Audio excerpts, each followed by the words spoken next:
নমস্কার। আজকের অনুষ্ঠানটা একটু অন্যরকম।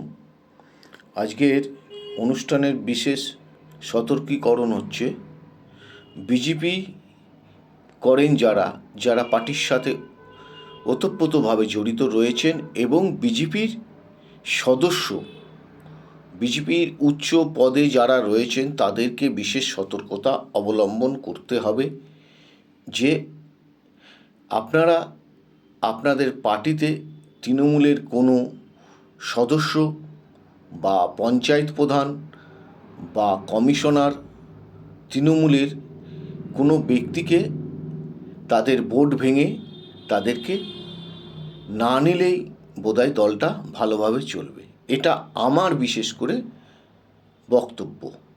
আমার মতে বলে, দেখুন, আপনাদের পার্টিটা যারা করেছে এতদিন ধরে, তারা তো চাইবেই যে তাদেরকে কোনো না কোনো একটা পদ দেওয়া হোক।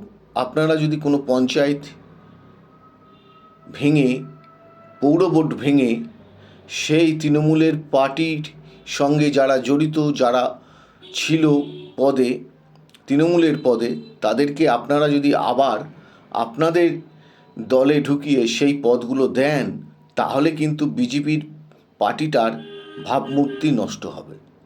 আপনাদের দলের যেসব পার্টিগুলো পরিশ্রম করেছে, তারাই হয়তো পঞ্চায়েতে দাঁড়াবে, তারাই হয়তো পৌর ভোটে দাঁড়াবে। তাদেরকে বিশেষ করে সুযোগ করে দেওয়া উচিত আমার মত অনুযায়ী।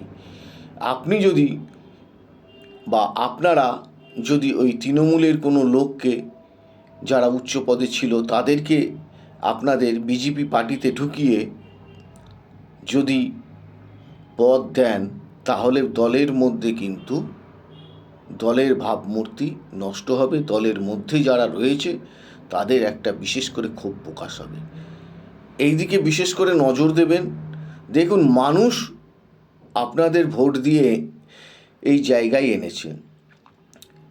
কোনো সদস্য, কোনো আপনাদের উচ্চ পদে যারা রয়েছে তাদের দিকে বিশেষ করে নজর দেওয়া উচিত, যে মানুষ যাতে মনক্ষুণ্ণ না হয়, সেই তৃণমূলের পার্টির সদস্য বহিষ্কৃত কোনো ব্যক্তিকে আপনাদের দলে নেওয়া উচিত না।